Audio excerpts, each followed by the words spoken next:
Good morning and welcome to TravelGatex. Today we have the pleasure to welcome Patricia from Roibos. Good morning, Patricia. Good morning. Thank you for inviting me to your lovely offices here in Parvit. It's a great pleasure. And I've got lovely things to tell you all about our partnership going forward. Good. I'm very, very sure about this. I also have our CEO, Pedro Camara, joining us for this conversation. Good morning, Pedro. Good morning, Jose. How are you? Good morning, Patricia. Good morning. So first of all, we'd like to talk about and share with our community what are the good things going on. I think we are living in a pandemic time. We are all struggling, but I think we can anticipate that many good things are going to happen. What are your thoughts on this, Patricia? You are right. These have been very difficult times, but we've got lots of opportunities. Crisis times always bring lots of opportunities. And one of the opportunities is this relationship that we are going to talk about today. Roibos it's a marketplace that allows hotel direct contracting with travel agencies, where the hotels loads all the contracts, the photos, description into this marketplace, and the travel agencies can make the bookings. So it's a great marketplace with direct contracting between travel agencies and hotels. And here's where the good things come. The relationship with you. You are fantastically connected with many travel operators, and you're going to help us get closer. She's such a good seller. I mean, it's true. I mean, this is something that is going to happen. But apart from this, I think that people may think that we are somehow competitors, and so just because we are somehow covering the same communities, I think that I want you to join me in trying to basically help people to understand how is that two major tech partners are working now together to face the new scenario. I think post-COVID, what we're going to see is people working closer and closer. What we need is to reduce the distances, especially with connectivity. It's always been this big ethos, connectivity, technology companies, who's working with who. And what we're trying to do is narrow the space and making it closer between hotels and travel operators. And that's what this relationship is going to help to reduce the time, make things easier for everybody, especially for the hotels and the travel operators to work closely. So the opportunities are specifically that. Working closer, reduce the time, reduce the space, and collaborate, I think is great. It sounds like a sure bet for the major players in this community. Pedro, I was wondering whether you can help us to understand what had happened in the last year, or even in the last few years, in the intermediation field, so that we come up with this solution. What's your thoughts on the intermediation driving us and guiding us to this scenario right now? That's a difficult question. Let's see. I think in the last few years, what happened is that the bigger players got even bigger. So the margins got smaller, and what happened in the market is that with less margins and more competition, of course, we need different solutions in order to distribute the product in more effective ways.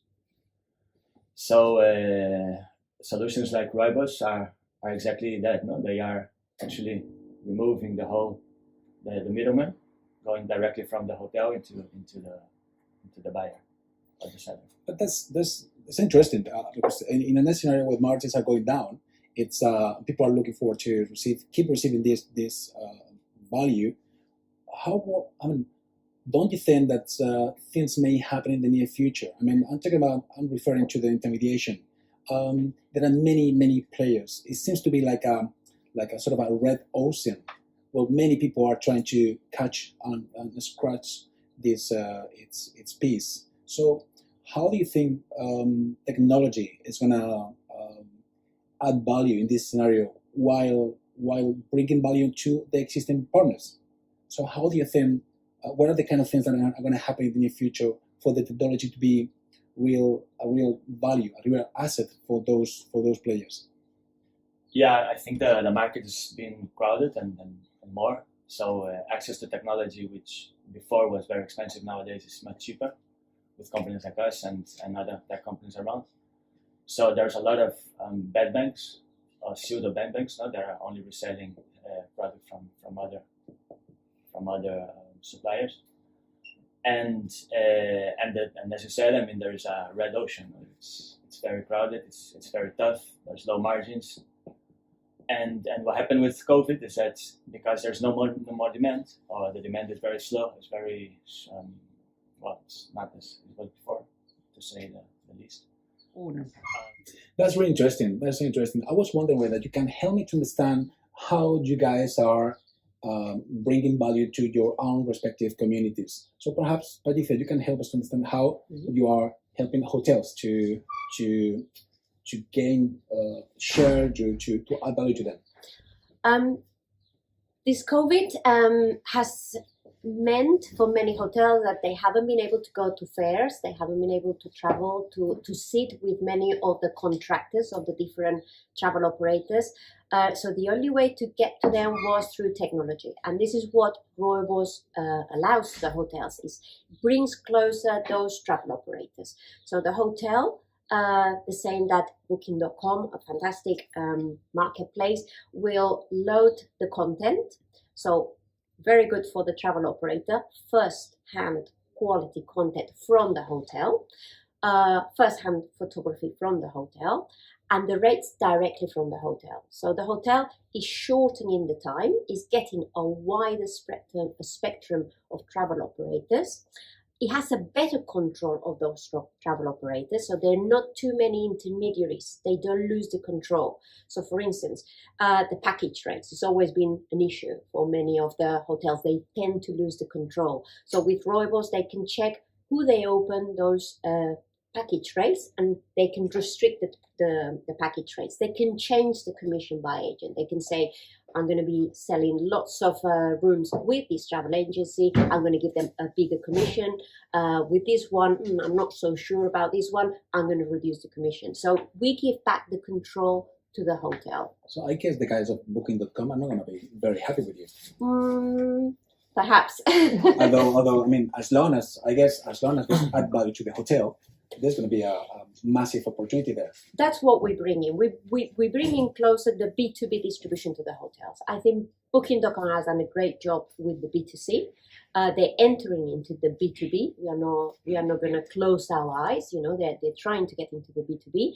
And what we do is specifically bringing closer the B2B distribution to the hotel. So could we say that for me as a hotel, this could be like my B2B Booking.com?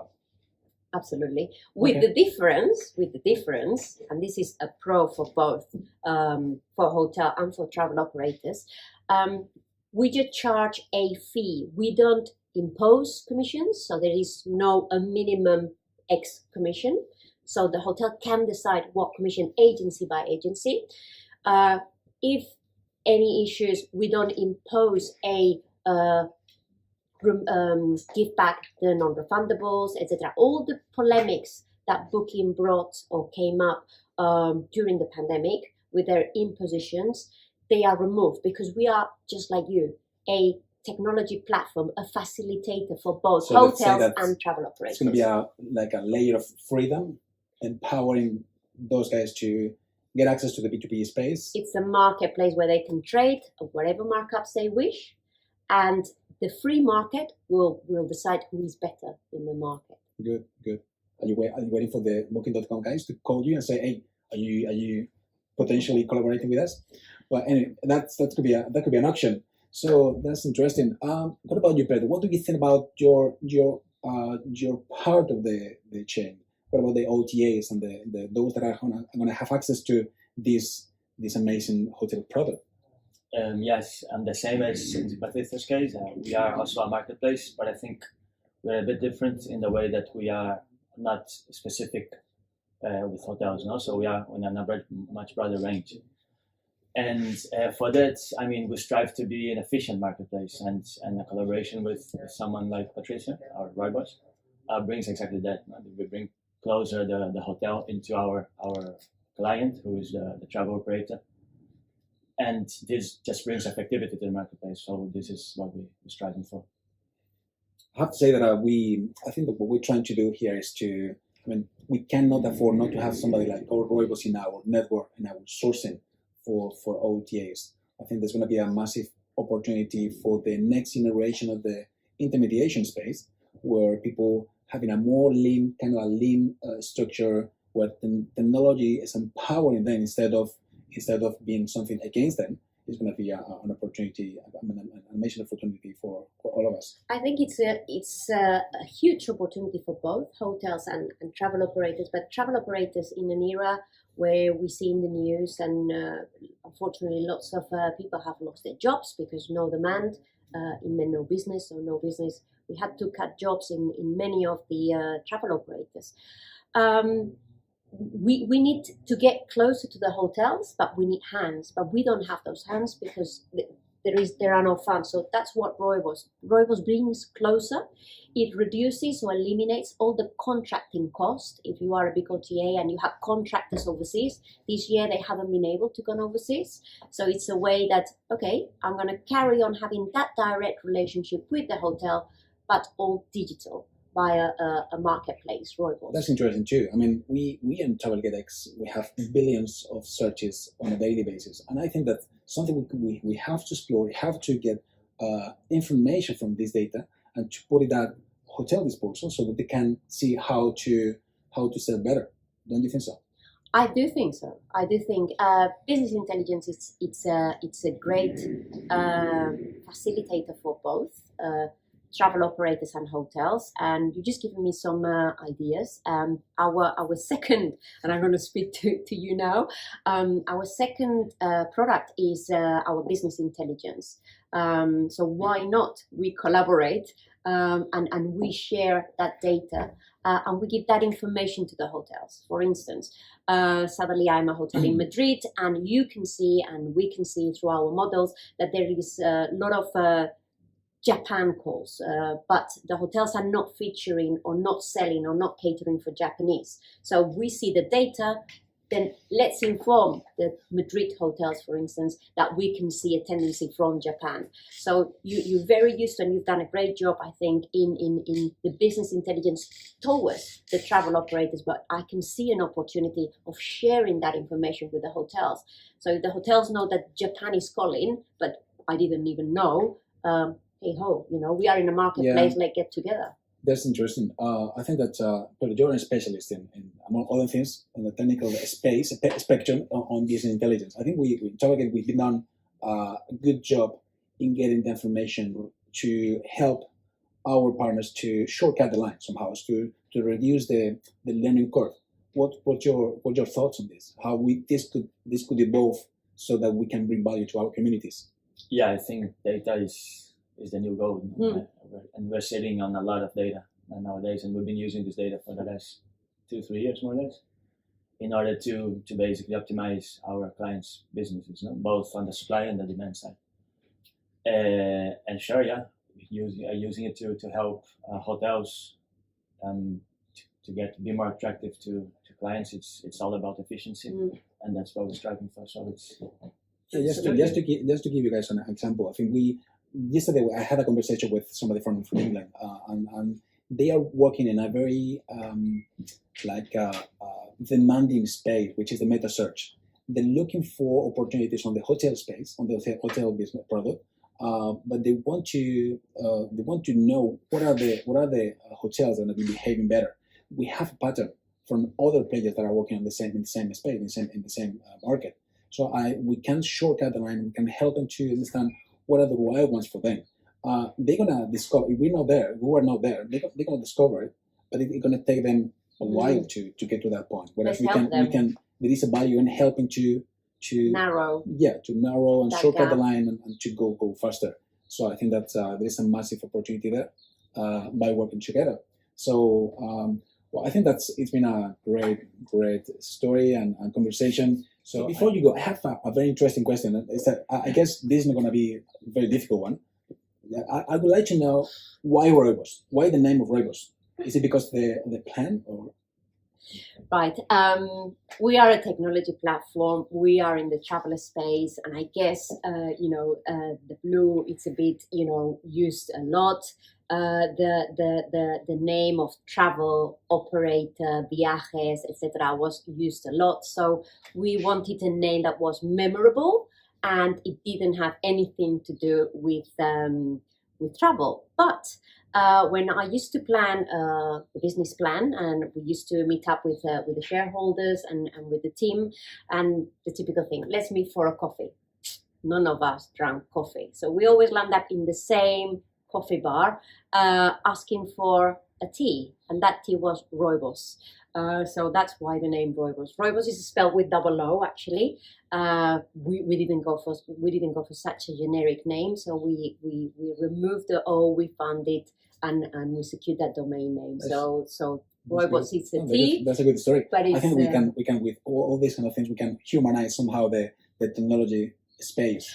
Yeah? At the end of the day, behind all the ideas, behind all the technology, there is always a cup of coffee or a cup of tea. Yeah, I think by telling stories, there's something very attractive for our communities. So thank you very much for coming. It's been a great pleasure to have you both here, and we think we can see Pedro. a lot of business coming thanks to this collaboration. Thank you, Jose. Thank you.